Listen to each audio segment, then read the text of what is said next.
Assalamualaikum warahmatullahi taala wabarakatuh.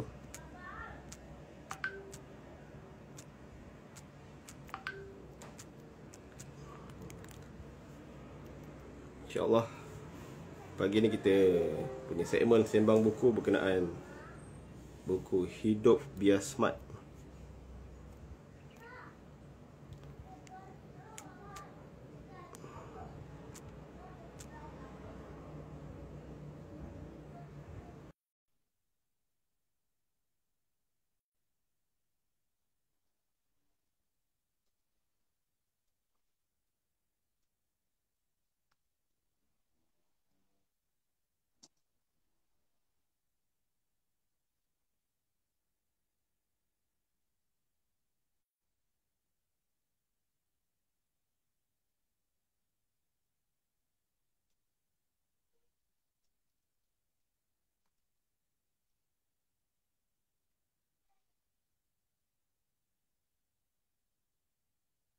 Saya akan bersama dengan penulis Puan Liza Suhana.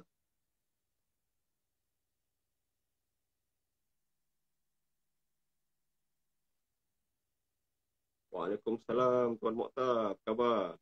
Minggu dah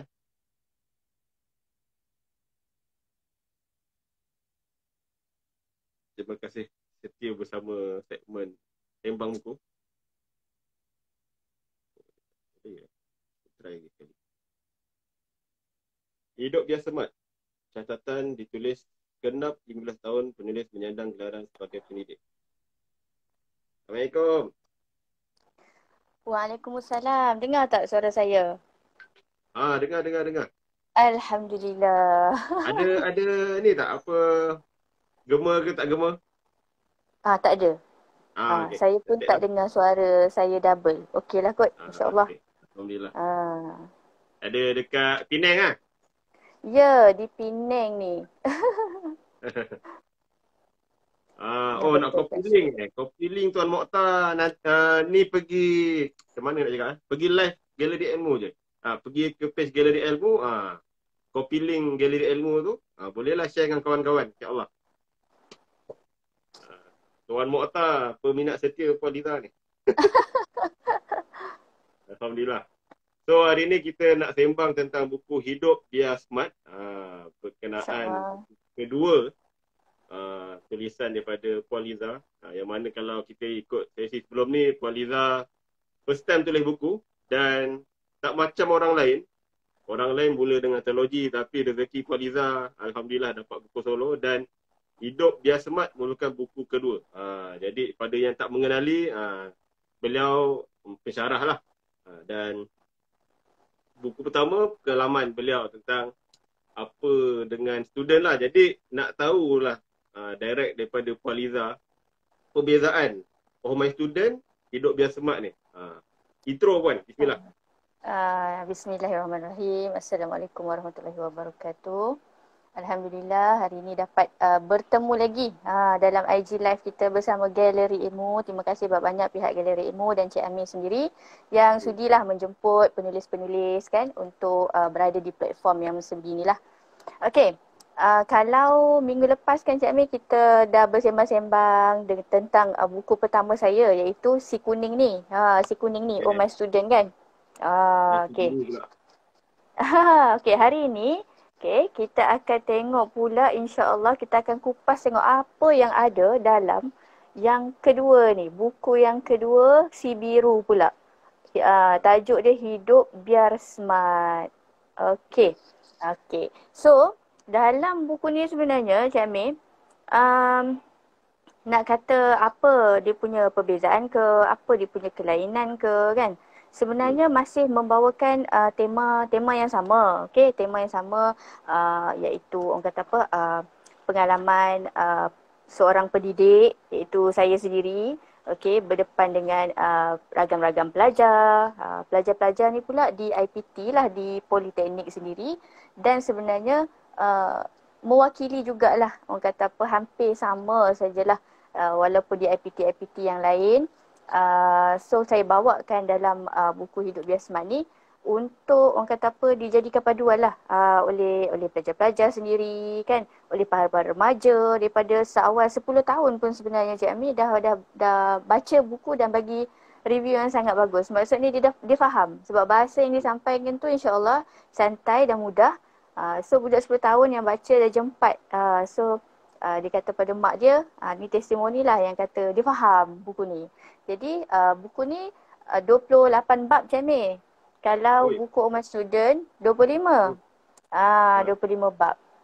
Jadinya kalau kata nak ceritakan tentang buku ni, saya kena orang kata apa mencari balik semula, memikirkan semula apa lagi kisah-kisah pelajar yang saya nak ketengahkan. Macam yang Ummah Student sebelum ni dah orang kata apa dah penat dah perah otak ni fikir apa lagi cerita sampai tunggu 25 cerita. Tapi untuk hidup biar smart ni alhamdulillah saya diminta ataupun dicadangkan sendiri oleh pihak Galeri Ilmu iaitu Tuan Haji Zakaria untuk meneruskan ataupun buat dia punya sequel lah, sambungan dia Ummah Student. Jadinya saya beri nama masa hantar manuskrip tu Ummah Student 2 lah. Ummah Student 2.0. Tapi diberikan tajuk kemudiannya oleh pihak galeri iaitu Hidup Biar Smart. Gitulah ceritanya sedikit sebanyak. So untuk Hidup Biar Smart ni dia punya penerbitan tahun bila Puan kalau ingat? Okey, kalau Ummah Student 2018, Hidup Biar Smart ni kiranya genap setahun lah 2019. Lahir pula yang kedua ni.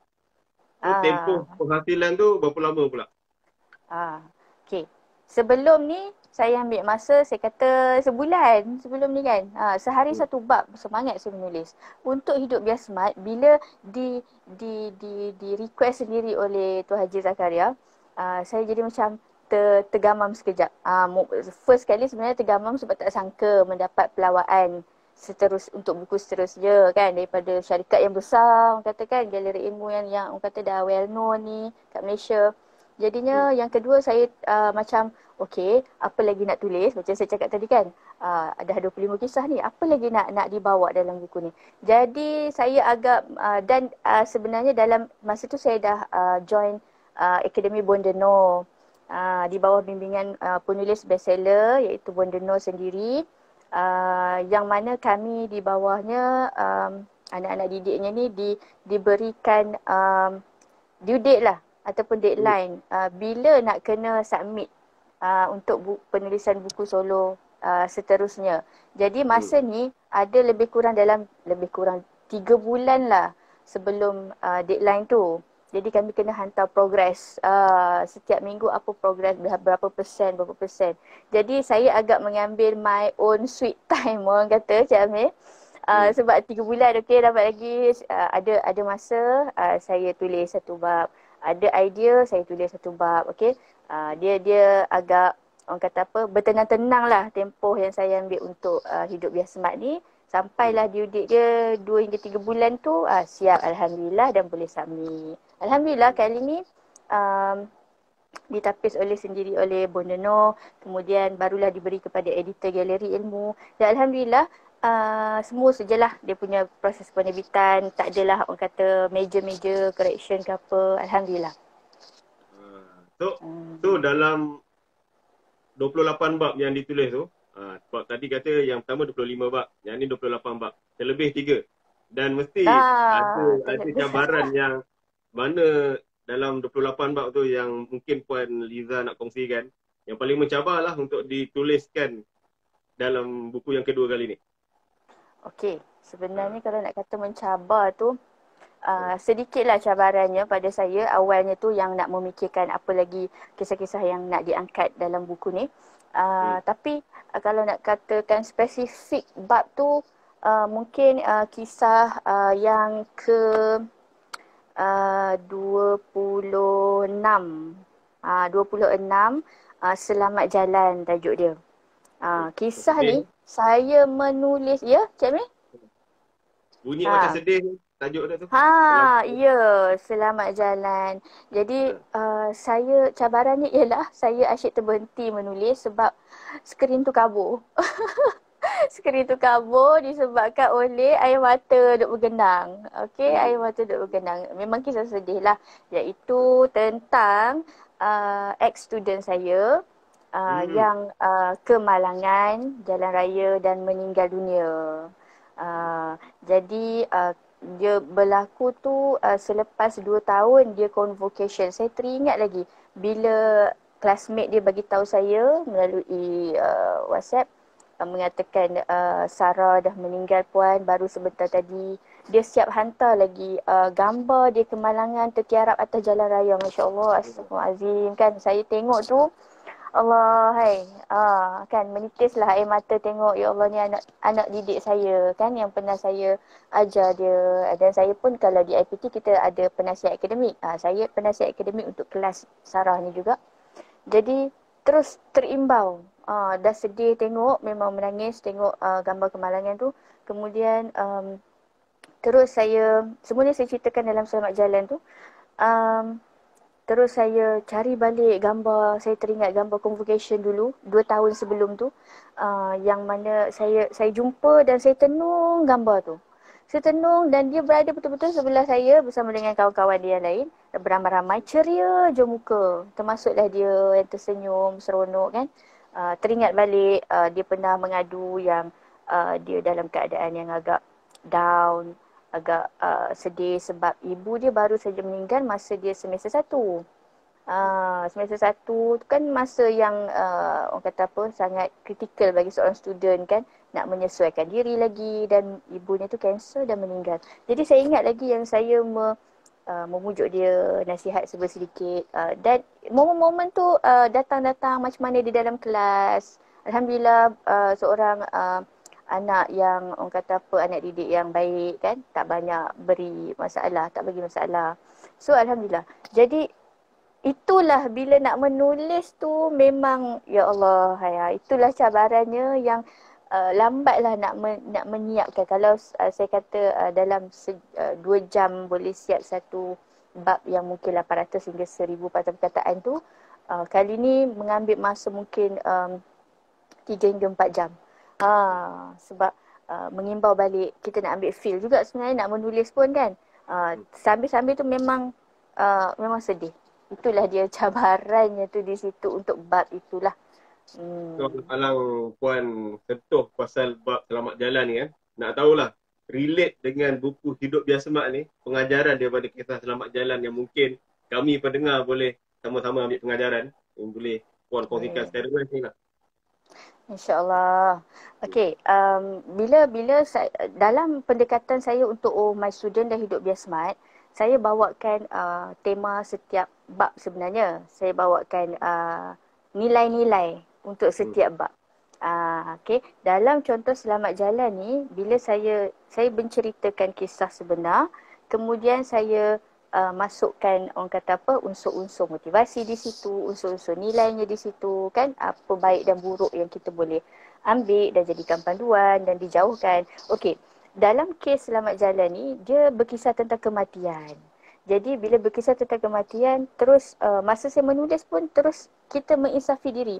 Ya Allah, Sarah ni masih muda sangat dan dia pun sebenarnya dah bertunang, hujung tahun nak kahwin.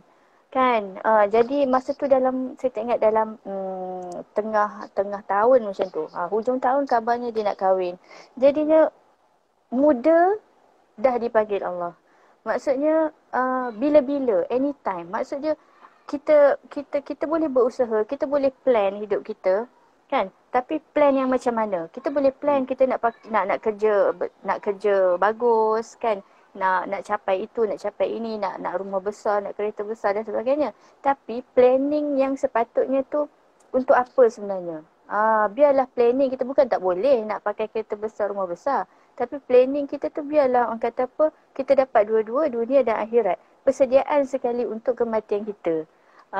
Maksudnya satu lagi umur dia tak kira umur lah. Dikatakan yang malaikat maut ni menjengah kita setiap hari hampir 70 kali, kan. Jadinya kita, adakah aku ni masih nak leka lagi, kan? Sebabnya semuda itu belum menempuh hidup yang kita rasa sepatutnya dia akan ada tempoh masa yang panjang lagi. Mungkin 60-70 tahun sepatutnya kita kata. Kan? Tapi takdir Allah diambil sangat muda dan di situ pun sebenarnya pada kita boleh ambil pengajaran yang kita kena redha. Okey, kalau kita kehilangan kan insya-Allah lah kita terpaksa memang kita kena kuatkan hati redha sebab kita tahu yang bila-bila masa Allah boleh ambil, Allah boleh panggil. Kan? Jadi kalau kita yang muda pun boleh diambil, apatah lagi lah saya ni yang dah berusia 40-an dan apatah lagi lah yang 60-70-an. Jadi macam mana persediaan tadi tu? Okey, amalan kita kan itu persediaan lah. Dan kita buat 2 in 1. Apa-apa saja niatkan lillahi ta'ala. Apa-apa saja dalam hidup kita ni. Jadinya kalau kita yang muda tu, saya terus terbayangkan Sarah ni masa dia meninggal, umur dia baru tak sampai 25 tahun. Okey, jadi dosa-dosa dia, saya terfikir macam tu. Dosa-dosa dia, ya Allah tak banyak lagi. Berbanding saya yang dah 40 lebih ni. Kan? Dosa saya sejak, yelah kita kata akhir balik dulu sampai sekarang, dosa saya dah berpuluh tahun lagi lama saya hidup berbanding yang meninggal di usia yang muda. Ya Allah banyaknya dosa saya. Itulah dia yang memang tajuknya mencabar untuk ditulis sebabnya nak mengangkat nilai tu, nak mengangkat pengajaran ibrah yang kita ambil daripada sesebuah kematian. InsyaAllah. Dia kata smart tu lah. Macam mana kita tahu hidup dia smart. Orang yang bijak ni kalau kita mengaji memang matilah. Orang yang ingat pasal mati dan buat persiapan untuk mati. Jadi memang tajuk selamat jalan ni nampak simple tapi dia bila sebut pasal mati ni dia terus buat kita aku nak cari apa dalam hidup ni? Aku buat ni untuk apa? Untuk bekal ke untuk seronok? Untuk sini. Sahaja. Jadi memang insya-Allah lah siapa-siapa yang tak dapatkan boleh baca lagi detail dalam buku Hidup Dia Smart. Tadi nampak Cik Fai pun komen. Ada Cik Fai. Okey. Pengulas buku ABN yang rajin. Cik Fai kena ulas Cik Fai buku ni. Kena Ratu buat review sikit. Dia ratu review. Ratu review ABN. So, tolong review buku Hidup Dah Smart. Baru lagi ni. Tak lama lagi. 2019. Baru 2 tahun buku. Dan kekal relevan dan ni yang kita hint minggu lepas. Pasal kelas online. Kita nak tahu daripada Puan Liza punya pandangan tentang isu kelas online sekarang ni. Dan ialah situasi student dah tak pergi kuliah.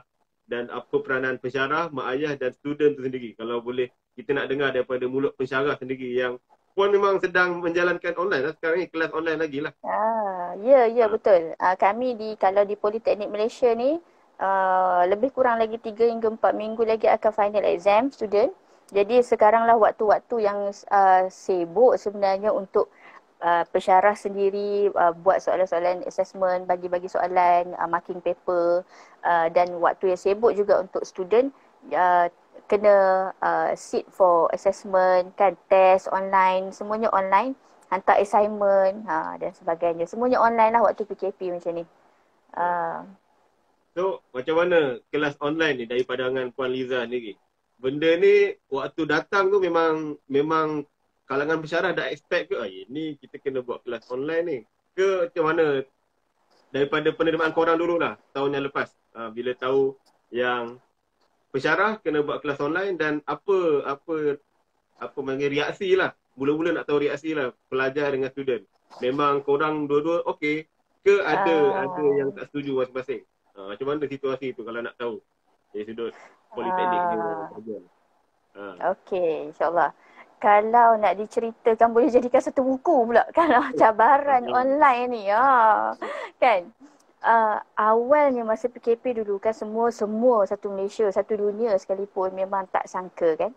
Dan dikatakan yang kita advance 4 tahun. Saya pernah terbaca yang kita advance 4 tahun dalam dunia online ni.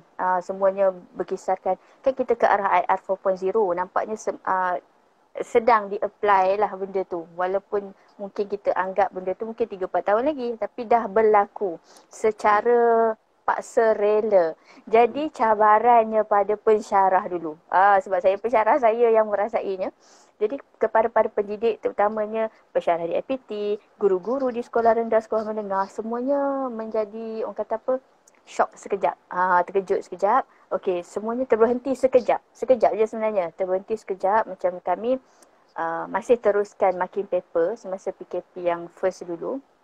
Masa tu dah dekat final exam, kami kena buat soalan-soalan penilaian alternatif menggantikan final exam yang biasa di Dewan tu.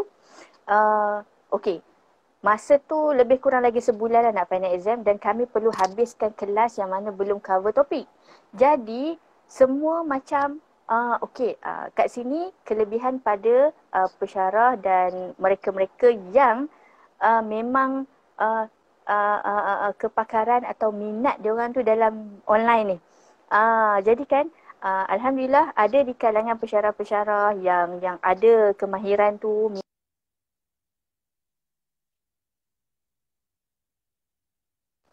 Okey, minta maaf ada call masuk. First kali, nak guna gadget apa? Nak guna gadget apa ni? Sebab kita nak mengajar online. Saya pula mengajar pengiraan. Kalau teori kita bolehlah share nota je kan. Share nota. Okey, dan kami diberi platform Microsoft 360 yang ada Teams. Ada Teams dalam tu. Yang mana platform tu kita boleh buat kelas online secara live, boleh upload nota dan sebagainya. Dan masa tu terkial-kial masing-masing, nak mengajar pengiraan mesti kena menulis di whiteboard biasanya. So sekarang, ada yang share. Kita kena pakai pen tablet. Pen tablet. So masing-masing mencari-cari pen tablet mana yang dekat Shopee. Pakat borong lah yang mana yang disuggest tu. Yang ni yang terbaik. Kita pun beli. Saya pun belilah, adalah satu jenama yang saya beli. Dan alhamdulillah berguna. Sangat berguna. Masa tu memang terkial-kial jugalah sebenarnya. Nak install benda tu ke PC, laptop kita kan. Kemudian nak menulis tu kita tak nampak di situ, kita nampak di skrin kan. Semua tu menjadi satu pengalaman baru, bukan untuk saya saja tapi kebanyakan pendidik yang lain, masuk cikgu-cikgu di sekolah juga. Jadi explore lah, masa tu lah explore macam mana nak buat Google Form. Sebelum tu orang lain dah lama buat, saya yang ketinggalan. So saya study sendiri dekat YouTube macam mana nak buat Google Form kan, nak buat assessment dalam tu. Lepas tu nak buat assessment guna, kami ada yang lain lah, platform yang lain lagi. Masa tu memang satu cabaran yang bukan saja kepada pelajar yang dirasakan macam tak faham lah puan kalau online ni, kebanyakannya macam tu. Tapi cabaran sebenarnya besarnya kepada kami ni, yang pendidik ni, yang nak kena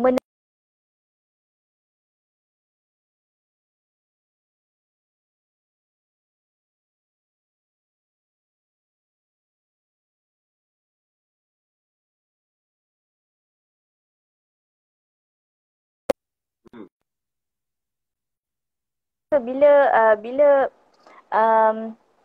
cabaran tu alhamdulillah sedikit demi sedikit boleh diatasi dan sekarang dah menjadi biasa. Dah tak ada apa dah. Alah, benda senang je. Bermaksud kat sini semuanya benda baru. Kita bermula daripada tak tahu, kita bermula daripada tak pandai, tapi kalau kita usaha, itulah dia punya nilai yang nak dibawa tu. Kalau kita berusaha nak capai something tu, insya-Allah kan Allah akan bagi kan kefahaman, Allah akan bagi. Jadinya macam tu juga dengan pelajar. Pelajar cabaran dia tak faham. Macam mana nak faham, saya kata, kalau you all tengok sambil baring atas katil. Kan. Itulah dia. Kalau kata nak, boleh saya janjikan last week kan Cik Amin nak share sikit tip belajar online kan. Okey, saya teruskan Jadi kat sini cabaran untuk pelajar tu sendiri, macam mana nak bersedia dalam keadaan kelas online. Sepatutnya semua dah biasa tau. Sepatutnya dah biasa. Kita dah setahun lebih dah. Dah bulan 6, bulan lepas bulan 3, dah setahun lebih. Jadi sepatutnya dah tahu macam mana. Tak ada lagi alasan, Allah belajar online ni susah nak faham dan sebagainya. Itu cuma alasan-alasan yang kita create saja. Jadi sebenarnya Okay, saya suka nak share sikit lah. Okay, tipsnya kalau belajar online, sebelum student tu sendiri, ibu bapa dulu. Sebab ibu bapa kat rumah, anak-anak semua bukan stay at home kan, semua ada kat rumah. Jadi ibu bapa apa peranan yang boleh dibuat? Bukan saja anak-anak kita yang di tadika ataupun di sekolah rendah saja yang kita kena pantau sebenarnya. Dia orang study online ni. Homework apa nak kena buat dan sebagainya. Termasuklah anak-anak kita kan di IPT. Sebab kita tak boleh nak terus okey tak payah tengok lah ini dah tahu dah nak setting apa semua. Bukan dekat setting tu sebenarnya. Dia lebih kepada attitude. Mak ayah ni kalau boleh saya sarankan untuk kata apa? Ambil tahu, minta anak print jadual dia. Minta anak print jadual dia, lekatlah dekat meja study ke, dekat dinding sebelah katil dia ke apa ke. Mak ayah, okey, esok ada kelas apa abang kakak? Okey, kelas ni. Okey, tak apalah. Kita pantau bukan kita mengarang-arang kan sebab anak-anak dah remaja dah nak meningkat dewasa. Jadi kita tahu lagi 5 minit okey kelas anak kita pergi jenguk kejap dalam bilik. Tengah buat apa? Dah ready ke belum? Kalau belum masih duduk baring-baring, kakak abang bangun, sekarang ada kelas kan? Duduk. Tak boleh sambil baring macam tu. Ataupun mak ayah yang ada sentiasa kat rumah ni boleh tengok preparation anak tu daripada awal. Ingatkan, remind. Okey, abang ada kelas kan kejap lagi pukul 9, sekarang dah pukul 8.30. Okey, dah makan ke belum? Dah siap ke? Macam tu. So kita sebagai ibu ayah, satu kita pantau, kita jenguk-jenguk lah kat dalam bilik, mana tahu tertidur sambil-sambil pensyarah cakap seorang-seorang ke, kan? Dan kita remind lah. Itu antara usaha yang ibu bapa boleh buat. Sebenarnya simple je, kan? Cuma nak make sure anak-anak kita ni tak ketinggalan dalam belajar online. Okey, itu untuk ibu bapa. Kalau pensyarah sendiri memang orang kata sedia remind dah. Okey, kelas lagi pukul 9 kadang pukul 8 kan, get ready. Okey, saya akan ajar topik ni sekian. Itu memang kita dah memang remind selalu. Okey, untuk pelajar pula, okey, simple tip. Sebelum tu sangat penting. Sebelum dan semasa. Okey, untuk online ni. Okey, sebelum macam saya cakap tadi, at least preparation tu kalau bolehnya sejam lebih awal. Bukan sejam lebih awal tu duduk atas meja, tak. Dia termasuklah kita bangun awal sejam. Kemudian tak kira lah kelas tu pagi ke, petang ke, kan. Kita awal sejam kita dah make sure kita dah kalau tertidur sekejap kita dah bangun. Kemudian kita dah lapar, kita dah makan, sama ada lunch ataupun breakfast ke. Kita dah makan supaya dia tak mengganggu nanti. Lapar lah pula, aduh kan. Masa tu lah nak ngap-ngap makan, kena lecturer panggil kan. Sedap pula kan. Okey, dah make sure dah makan. Kemudian apa lagi? Okey, penampilan. Penampilan pun kita kena jaga macam kita nak pergi kelas. Sebenarnya, kalau kita tak ready, masih lagi berseluar pendek, duduk bersila atas katil, kan? Yang perempuan pula mungkin tak ready, tak bertudung dan sebagainya. Tapi bila tiba-tiba lecturer suruh on video, barulah kelang kabut apa semua kan. Itu penampilan tu sangat penting sebab penampilan pun sebenarnya kita pakai proper sebab dia memberi kita kesan psikologi untuk kita lebih bersedia sebenarnya. Kita pakai smart macam nak live hari ni. Kalau saya tak mandi, kalau saya kan tak proper, tak iron apa semua, nampak Allah kan, nampak sangat semangat kita pun tak lari orang kata. Jadi insya-Allah dengan penampilan juga yang baik kan, yang proper, kita akan totally ready. Dah lah awal tadi, dah kenyang apa semua kan, dah pergi toilet apa semua, make sure. Dan sepanjang setting kena, biasanya sini saya nak tegur sikit, biarlah setting tu nampak macam ni. Saya nampak Cik Amir daripada kepala sampailah ke bahu ni kan. Biarlah macam tu. Sebab lecturer boleh nampak jelas mukanya. Ni tak. Pelajar-pelajar saya sendiri pun sebenarnya nampak rambut saja yang lelaki, nampak dahi saja, nampak kening saja. Kan? Jadinya macam kita macam tak sebenarnya jadi setting tu kena betul-betul kan. Bila lecturer minta kita on video, kita dah dalam keadaan ready. Setting tu dah elok. Ini tak dengan kamera dipegang, mungkin pegang handset kan. Jadi bergoyang-goyang. Jadi macam semua orang yang bersungguh. tengok mengganggu konsentrasi lecturer tu nak mengajar dan orang lain yang tengok. Duk tengok dia punya video yang bergoyang, duk tengok rambut dia yang kusut masai.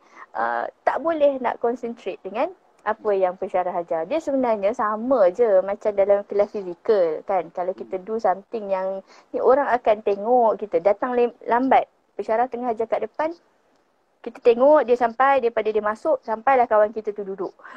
Kan, dah ada hilang concentration. Jadinya itulah dia kenapa penting preparation sebelum. Okay, dan it's all about adab lah.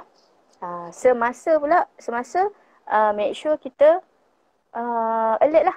Lecturer panggil nama, orang kata apa, pay attention. Okay, yang pertama. Yang kedua, lecturer panggil, kita kena alert dan sedia untuk respon. Okay, mesti respon. Kalau tak respon, lecturer tu cakap seorang-seorang. Bila cakap seorang-seorang, dia ini yang saya selalu tekankan pada pelajar. Ini adalah adab. Okay, ini adalah adab. Jadi, walaupun online, okay, tak berdepan, tapi sebenarnya kita berdepan di dalam ni, kan? Saya dapat tengok Cik Amir dapat tengok saya. Jadinya, adab. Adab tu kena jaga. Walaupun dalam kelas online. Macam nak mencelah sekejap ke ataupun bagi mesej kat tepi, kan ada ruangan mesej, puan saya nak ke toilet sekejap, 5 minit, macam tu. Itu semua adab. Ini tak senyap.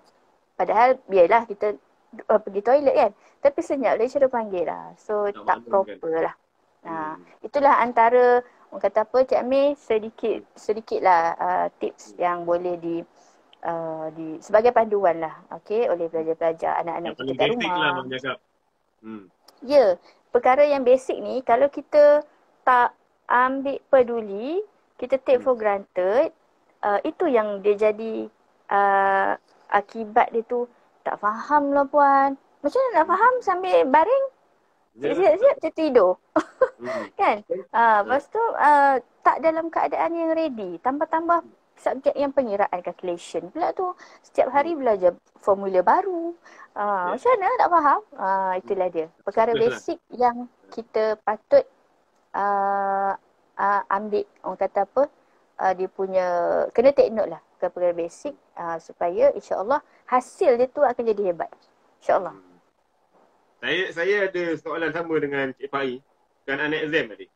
Kalau exam, student kena ambil online juga ke macam mana? Kak Liza dia tanya. Dia panggil puan Kak Liza lah.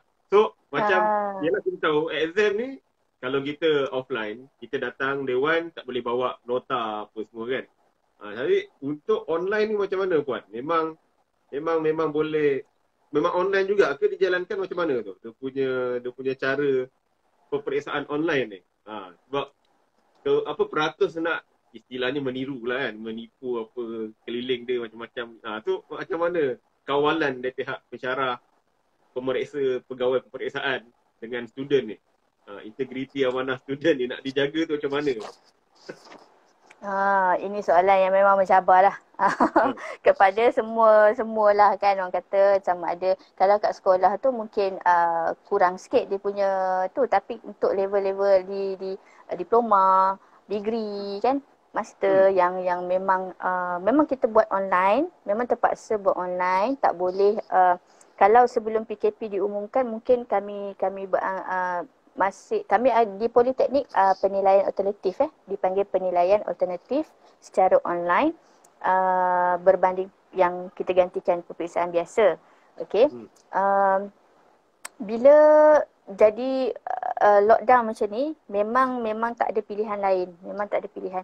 Jadi kita terpaksa. Jadi bukan saja Politeknik, tetapi kebanyakan semua IPT pun sebenarnya buat peperiksaan online. Cuma bezanya mungkin pelaksanaan cara masing-masing lah di institusi masing-masing.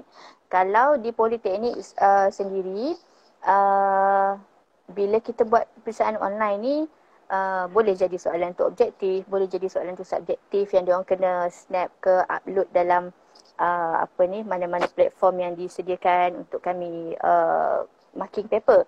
Tapi berbalik kepada soalan Cik Amir tadi, dari segi peratusan untuk plagiat tu, meniru dan sebagainya.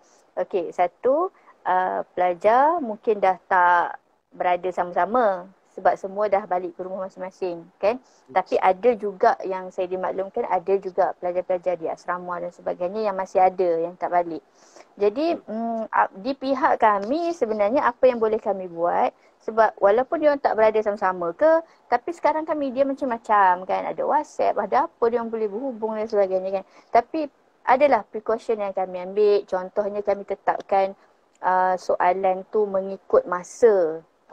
Kawalan dari segi masa kan, macam tak boleh terlalu lama sebab chances untuk meniru tu tinggi. Jadi kita memang hadkan penggunaan masa. Kita kawal dari segi masa. Kemudian apa lagi kita buat itulah dia yang dari segi masa lah yang paling kita kontrol supaya pelajar ni dia tak sempat. Dia orang kata apa, jawab kan, okey, jawab buat calculation dan sebagainya, terus jawab dan kena submit segera. Dan kita buat peraturan, kita tak terima jika dihantar lebih daripada masa yang diperuntukkan. Markah akan jadi kosong. Jadi itulah kawalan antara kawalan yang kami boleh buat lah untuk meminimumkan orang kata apa, peratusan plagiat ni, insyaAllah. So, sudah tak sedar dah setengah jam dah Puan kita bersesi ni. Okey. Seperti yang kita janjikan, dan insyaAllah akan datang ni mungkin kita nak minta sesi akan datang lah, nak minta tip daripada seorang pensyarah lah macam mana menghasilkan buku. Tu kita jumpa minggu depan. So untuk buku Hidup Biar Smart ni, kita nak minta Puan Liza bagi kata-kata lah siapa yang patut dapatkan buku ni, dan memang Puan Liza jual sendiri ke macam mana? Boleh cerita pada kami? Bila? Okey. Okey, sebelum tu kata apa? Sedikit lah orang kata nak wrap up kan kita punya ni hari ni. Okey, tajuknya tu, tajuk buku yang saya tulis tu adalah Hidup Biar Smart kan. Jadi Hidup Biar Smart ni maksudnya kita ada pilihan. Kalau buku ni menjurus kepada pelajar, jadi pelajar kenapa nak datang lewat ke kelas, dimarah oleh pensyarah kan, tertinggal dah 10 minit contohnya lewat, tertinggal apa yang dah diajar di awalnya tadi. Sedangkan kita boleh pilih untuk datang awal. Tak kena marah kan, pensyarah pun okey, tak bad mood kan. Okey, kenapa kita nak kita suka nak bertangguh-tangguh, nak hantar assignment lewat dan sebagainya. Kan nanti pensyarah pun tak terima, markah akan jadi dipotong ataupun kosong kan. Sedangkan kita boleh pilih untuk segera buat kan dan hantar on time sebelum deadline tu. Kan kita dalam hidup ni kita ada pilihan. Jadi kita kena orang kata apa, smart lah. Kena bijak lah. Itu dalam lingkungan kisah-kisah di remaja di IPT. Tapi dalam hidup kita, contoh perjuangan yang kita semua termasuklah saya ni, macam mana nak solat di awal waktu kan. Kita ada pilihan. Kenapa kita nak solat di hujung-hujung? Kita nak sekali kan, kalau asar tu dengan maghrib sekali kan. Nak jamak sekali kan. Kita ada pilihan untuk solat di awal waktu sebab kita tahu. Kenapa kita nak ambil yang di hujung, yang kita tahu pun akibat dia Allah janjikan pembalasan untuk orang yang melewatkan solat. Sedangkan kita tahu kalau solat di awal waktu, pahalanya kan lebih banyak kan, ganjarannya lebih hebat kan. Jadi itulah pilihan-pilihan dalam hidup antaranya yang kita. Kenapa kita dilanda ujian, kita nak melayan perasaan tu berlama-lama. Kita nak ikut je kesedihan kita tu, tak nak move on. Kenapa? Sedangkan kita ada pilihan untuk kita nak happy, kita berhak untuk bahagia. Kan kita boleh move on, kita boleh buat cari kebahagiaan kita, nak keluar daripada kemelut apa yang kita hadap. Kan kita cari solution. Kenapa tak nak pilih yang macam tu? Jadinya hidup ni sentiasa ada pilihan, insya-Allah. Sama ada diri kita sendiri, kita nak pilih yang mana. Nak pilih yang mana. Okey, so berbalik pada soalan Cik Amir tadi, nak dapatkan buku ni kat mana yang Cik Amir kata tadi? Lupa dah. Okey, Cik Amir, hari ni sebenarnya saya nak bagi tahu hari ni hari istimewa saya sebenarnya. Oh ya? Ya, hari ni anniversary sebenarnya hari ni.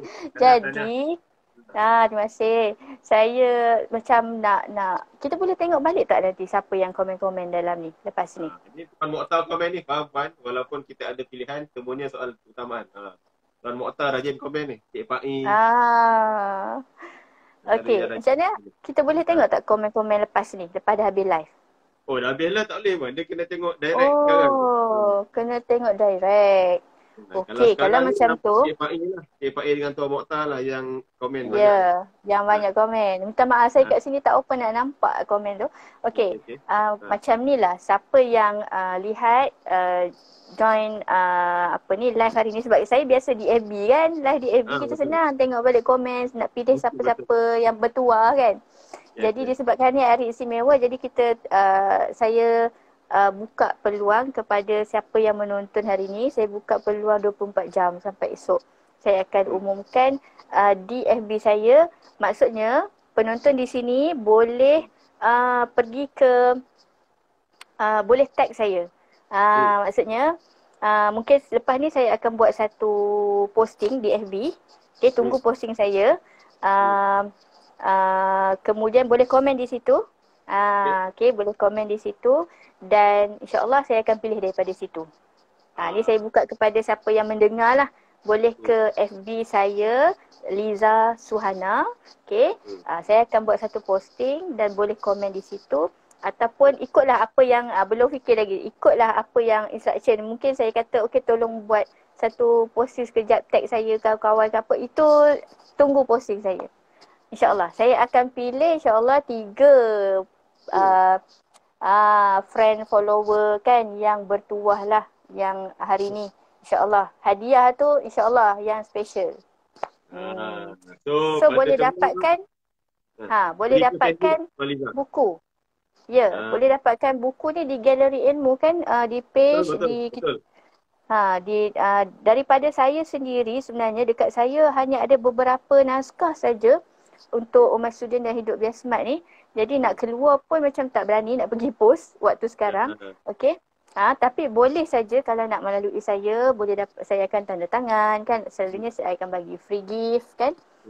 Mungkin selepas PKP saya akan boleh postkan apa-apa PM saya di Facebook saya, di Messenger. Lepas tu di Galeri Ilmu pun sentiasa terbuka kan untuk order buku-buku. Dia sekarang ni semua Shopee je Puan. Shopee Galeri Ilmu. Betul. Ya betul-betul. Ada Shopee. Jadi terima kasih Puan Liza untuk sesi hari ni. Dan sama-sama. Mohon jaga Tiljannah lah insyaAllah bersama pasangan. Amin insyaAllah. Kita jumpa minggu depan untuk sesi yang seterusnya. Buku apa tu minggu depan ni sakitnya tu di sini ke relax lah. Ini buku antologi. Ini bukan buku solo dan kita nak tahu antara hint kita nak bagi, kita nak tip seorang pensyarah nak tulis buku. Tu kita insyaAllah. Dengan Puan Liza macam mana pensyarah pun boleh buat buku, bukan buku akademik saja. Buku pengalaman yang rasa mungkin tak signifikan, tapi benda tu bila dikongsi macam tadi For My Student, Hidup Biar Smart. Bila kita dengar kisah tu, dia sebab kisah benar kan, dia jadi rasa macam betul lah.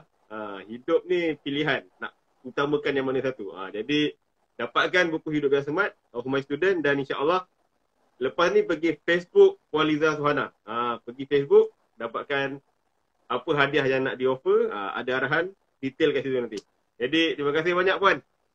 Okey, sama-sama Cik Amir. Petang ni kita dengan Cikgu Hamlah insyaAllah. Okey. Assalamualaikum warahmatullahi wabarakatuh. Waalaikumsalam warahmatullahi wabarakatuh.